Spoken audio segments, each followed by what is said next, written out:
Oke teman-teman, kali ini kita mau dalemin salah satu kitab yang fundamental banget dalam tradisi Islam. Judulnya Qasahul Anbiya atau Kisah Para Nabi. Dan ini karya dari ulama besar, Ibnu Katsir. Nah, kebetulan kita pakai edisi terjemahan bahasa Indonesianya ya.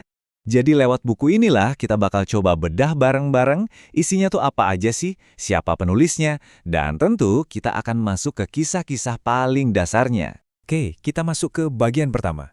Pertanyaan paling dasar dulu deh. Sebenarnya, buat apa sih buku ini ditulis? Nah, menariknya, jawabannya tuh udah ada di bagian pendahuluannya sendiri. Jadi, setiap kisah di dalamnya itu punya tujuan yang spesifik banget. Dan inilah landasannya. Kutipan dari Al-Quran, Surah Yusuf ayat 111. Di kata pengantar kitabnya, kutipan ini dipakai buat menegaskan satu hal penting. Ini bukan sekedar kumpulan dongeng atau mitos ya. Ini tuh pelajaran, ibrah, buat orang-orang yang mau mikir. Jadi, intinya gitu. Nilai utama dari buku ini, menurut penulisnya, ya di situ. Bukan cuma buat dibaca sebagai cerita pengantar tidur, tapi sebagai sumber hikmah, panduan praktis, dan spiritual buat hidup kita sehari-hari. Nah, kalau tadi kita udah bahas apa dan kenapanya buku ini, sekarang kita kenalan sama siapa di baliknya. Siapa sih sosok yang menyusun karya luar biasa ini lebih dari 700 tahun yang lalu? Ya, beliau adalah Ibnu Katsir. Coba deh, kita lihat perjalanan hidup beliau. Luar biasa banget. Lahir tahun 700 Hijriah, jadi yatim di usia 4 tahun. Tapi itu nggak menghentikan beliau. Beliau belajar dari guru-guru terbaik pada masanya, kayak Imam Az-Zahabi dan Ibnu Taimiyah. Bayangin, beliau hidup di era Mamluk yang politiknya penuh gejolak.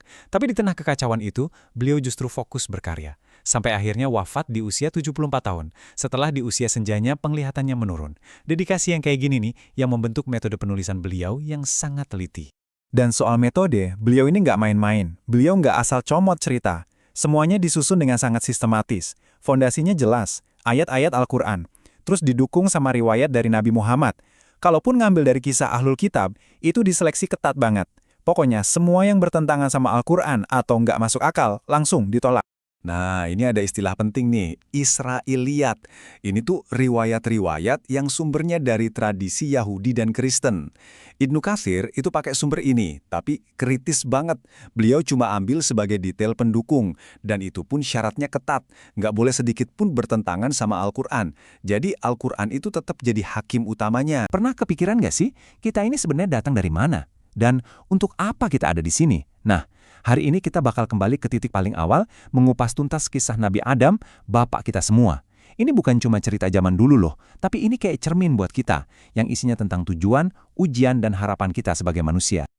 Oke, pembahasan kita ini sumbernya jelas ya. Kita akan telusuri langsung dari ayat-ayat dan riwayat-riwayat otentik untuk benar-benar paham makna di balik setiap peristiwanya. Mari kita mulai dari pertanyaan yang paling fundamental. Ini dia nih, pertanyaan intinya. Ya kan?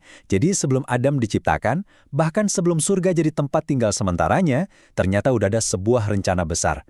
Semacam cetak biru ilahi yang jadi alasan kenapa kita semua ada. Penasaran kan? Apa sih rencananya? Semua ini dimulai di alam langit. Ada sebuah pengumuman dari Tuhan yang diumumkan ke para malaikat, mengungkap sebuah rencana besar untuk makhluk baru yang akan segera diciptakan, yaitu manusia. Dan inilah momennya. Bahkan sebelum Adam punya wujud, misinya udah ditetapkan, menjadi seorang khalifah di muka bumi. Bukan sekedar jadi penghuni biasa, tapi jadi semacam manajer. Tapi apa sih arti sebenarnya dari gelar yang keren ini? Jadi khalifah itu artinya kita semua, sebagai keturunannya Adam, dapat warisan mandat. Sebuah tugas buat mengelola, membangun, dan merawat planet ini. Ini bukan cuma peran kuno. Ini tuh kayak job description kita semua. Sebuah kehormatan yang datang sepaket dengan tanggung jawab yang luar biasa. Waktu para malaikat mendengar rencana ini, mereka bertanya. Pertanyaan mereka itu penting banget loh. Kenapa mau diciptakan makhluk yang bakal bikin kerusakan dan menumpahkan darah? Padahal kan kami ini selalu memuji dan mensucikan engkau. Tapi, ini bukan protes ya. Ini lebih ke pertanyaan tulus. Mereka benar-benar pengen paham, apa sih hikmah di balik ini semua? Dan jawaban Tuhan, wah ini singkat, padat, tapi dalam banget. Aku tahu apa yang kalian nggak tahu. Jawaban ini seolah-olah bilang kalau ada sebuah gambaran yang jauh lebih besar, sebuah kebijaksanaan yang saat itu belum bisa dijangkau oleh malaikat. Ada tujuan, ada potensi, ada ujian yang belum terungkap. Yang menarik nih, menurut riwayat, semua momen krusial dalam hidup Adam itu terjadi di satu hari yang sama, hari Jumat. Dia diciptakan hari Jumat, masuk surga hari Jumat, dan bahkan diturunkan ke bumi juga hari Jumat. Nggak heran kan kalau hari Jumat itu jadi hari yang sangat spesial. Ternyata salah satu alasannya ya karena kisah ini. Di kitab ini dirinci, ada 4 kehormatan besar yang Allah berikan khusus buat Adam. Pertama, beliau diciptakan langsung oleh tangan Allah. Kedua, ditiupkan ruh langsung darinya. Ketiga, dan ini penting, diajarkan nama-nama segala sesuatu. Dan yang keempat, para malaikat diperintahkan untuk bersujud kepadanya.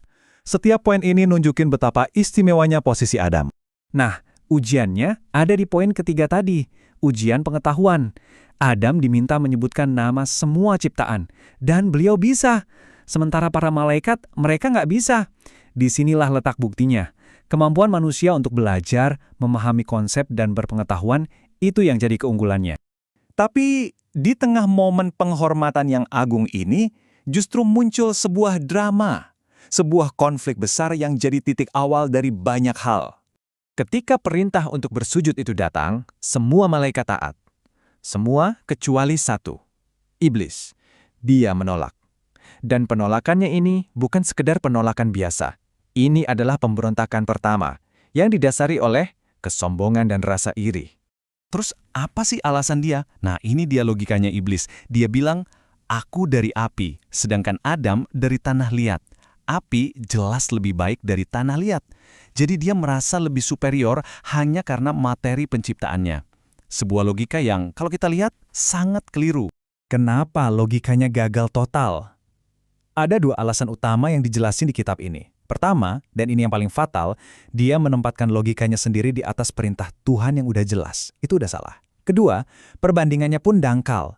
Dia nggak lihat kalau tanah liat itu punya sifat menumbuhkan, menenangkan dan seimbang. Beda sama api yang sifatnya membakar, merusak dan nggak stabil. Akibat dari pemberontakannya itu, iblis pun diusir. Tapi apa dia nyesel? Enggak sama sekali. Justru sebaliknya, dia malah bersumpah. Sumpah untuk mendedikasikan sisa umurnya buat satu hal, menyesatkan manusia. Karena pembangkangannya itu, iblis pun diusir. Dan saat itu juga, dia bersumpah. Sumpah yang mengerikan. Dia bilang, demi kekuasaanmu, aku bakal sesatkan mereka semua kecuali hamba-hambamu yang tulus. Sejak saat itulah, dia mendeklarasikan diri sebagai musuh utama manusia. Oke, dengan drama permusuhan ini sebagai latar belakangnya, kita sekarang pindah ke babak ketiga, surga, godaan, dan penyesalan. Di sini, di surga, Adam gak lagi sendirian. Tuhan menciptakan untuknya seorang pendamping, Hawa. Nah, di surga ini, hidup mereka tuh sempurna. Mereka boleh menikmati apa aja, semuanya bebas. Aturannya cuma satu, simpel banget. Jangan dekati pohon yang satu ini. Cuma itu, satu pohon. Tapi tentu saja iblis melihat celah di sini. Dia memanfaatkan satu-satunya larangan ini. Dia mulai membisikkan tipu dayanya. Bilang kalau pohon itu bisa bikin abadi, bisa kasih kekuasaan. Pelan-pelan, selangkah demi selangkah, Adam dan Hawa pun tergoda. Dan terjadilah pelanggaran itu. Dan begitu mereka memakannya, semua berubah. Rasa malu muncul. Dan mereka baru sadar telah melakukan kesalahan. Tapi lihat langkah terakhirnya. Mereka nggak lari. Mereka langsung bertaubat, langsung berdoa. Dan doa mereka nih, ya Tuhan kami telah menzolimi diri kami sendiri. Ini luar biasa. Coba perhatikan. Mereka nggak nyalain iblis loh. Mereka mengakui ini salah kami. Sikap inilah yang jadi contoh, jadi model pertobatan buat seluruh umat manusia setelah mereka. Deh, kita resapi doa mereka ini. Ini bukan sekedar ucapan maaf. Ini adalah pengakuan total atas kelemahan diri dan penyerahan penuh pada rahmat Tuhan. Nggak ada tuh saling menyalahkan, nggak ada cari kambing hitam. Yang ada hanya tanggung jawab dan permohonan ampun yang tulus dari hati. Dan doa itu dijawab. Taubat mereka diterima. Inilah titik baliknya. Kesalahan mereka nggak jadi label permanen yang nempel selamanya. Justru, kemampuan untuk bangkit kembali inilah yang jadi momen peluncuran misi kemanusiaan di bumi. Bukan sebagai makhluk buangan, tapi sebagai khalifah yang sekarang jadi jauh lebih bijaksana. Oke, sekarang kita lompat jauh ke depan, ke sebuah dialog yang wow, luar biasa banget di alam arwah. Sebuah debat intelektual antara 2 nabi besar, Adam dan Musa. Mereka ngebahas salah satu pertanyaan paling rumit dalam teologi. Dan ini bukan cerita karangan ya, ini tercatat dalam riwayat yang otentik. Inti perdebatannya itu soal takdir versus pilihan bebas. Sebuah dilema yang bahkan sampai sekarang pun masih sering kita diskusikan, kan? Coba perhatikan argumen keduanya. Nabi Musa, dengan logikanya yang tajam, langsung menunjuk ke konsekuensi dari tindakan Adam. Tapi, jawaban Adam ini membawa kita ke level pemahaman yang lebih dalam. Adam sama sekali nggak menyangkal kesalahannya, tapi dia menantang premisnya. Intinya, bagaimana bisa kamu menyalahkan aku atas sesuatu yang sudah tertulis dalam takdirnya, bahkan sebelum aku ada? Terus siapa yang menang? Menurut riwayat, argumen Adamlah yang lebih unggul. Ini ngasih kita petunjuk penting. Mungkin kejatuhan itu bukanlah sebuah kecelakaan, tapi memang sebuah langkah yang sudah dirancang dalam skenario ilahi untuk memulai misi kekhalifahan kita di bumi. Oh iya, ada satu fakta unik nih. Beberapa riwayat menyebutkan soal fisik Adam saat pertama kali diciptakan. Tingginya itu katanya 60 hasta. Itu kalau dikonversi kira-kira 27 meter. Bayangin, setinggi gedung 9 lantai. Ini sering diartikan sebagai simbol kesempurnaan fisik dan statusnya yang sangat istimewa sebagai manusia pertama. Nah, meski sudah diampuni, mereka tetap harus turun ke bumi. Ini bukan hukuman ya, tapi untuk menjalankan takdir mereka sebagai khalifah. Dan disinilah babak baru dimulai, keturunan pertama di bumi. Di bumi, mereka memulai keluarga pertama. Lahirlah anak-anak mereka, Qabil dan Habil. Tapi ternyata, kehidupan di bumi punya tantangan yang beda. Kalau sebelumnya musuhnya dari luar, yaitu iblis, sekarang konfliknya muncul dari dalam. Dari hati, antara dua orang saudara. Populasi manusia dimulai itu beda banget dari yang kita tahu sekarang. Jadi, setiap kali Siti Hawa melahirkan, itu hasilnya selalu sepasang anak kembar, satu laki-laki dan satu perempuan. Nah, inilah cara ilahi untuk mengisi bumi di masa-masa awal. Aturannya sebenarnya simpel tapi krusial. Pernikahan silang. Qabil harus menikah dengan saudari kembarnya Habil. Dan sebaliknya, Habil menikah dengan saudari kembarnya Qabil. Nah, di mana masalahnya? Masalahnya, Qabil nolak mentah-mentah. Dia maunya sama saudari kembarnya sendiri yang menurut dia jauh lebih cantik. Ujiannya datang dalam bentuk persembahan atau korban. Dan di sini, kelihatan banget beda niat di antara keduanya. Habil, dia memberikan domba terbaik yang dia punya, tulus. Sementara Qabil, dia kasih sisa-sisa hasil panennya yang seadanya. Tentu saja, hasilnya pun beda. Persembahan Habil diterima, tapi punya Qabil ditolak. Dan penolakan inilah yang jadi pemicunya. Di sini, untuk pertama kalinya, muncul emosi yang sangat merusak dalam sejarah manusia. Iri hati, cemburu. Rasa cemburu itu begitu besar sampai Qabil mengancam saudaranya sendiri, "Aku pasti akan membunuhmu." Dan ancaman itu jadi kenyataan. Terjadilah pembunuhan pertama, Qabil membunuh Habil. Setelah itu, dia bingung. Dia nggak tahu harus diapakan jasad saudaranya. Sampai akhirnya Tuhan mengirimkan 2 ekor burung gagak yang berkelahi, lalu yang satu mengubur yang lain. Dari situ, Qabil meniru dan menguburkan saudaranya. Dan saat itulah dia dipenuhi penyesalan yang luar biasa. Ya, sudah jelas. Sekarang, gimana dengan warisan Adam sebagai pribadi? Dari apa sih dia diciptakan? Gimana dia mencintai keturunannya? Sampai momen-momen terakhirnya di dunia ini. Ada sebuah riwayat yang puitis banget yang menjelaskan asal-usul kita. Dikatakan bahwa Adam itu diciptakan dari segenggam tanah yang diambil dari seluruh penjuru bumi. Sebuah detail kecil yang ternyata maknanya luar biasa dalam. Nah, ini dia maknanya. Keragaman kita semua, warna kulit, sifat, karakter, semuanya itu adalah cerminan dari tanah asal kita.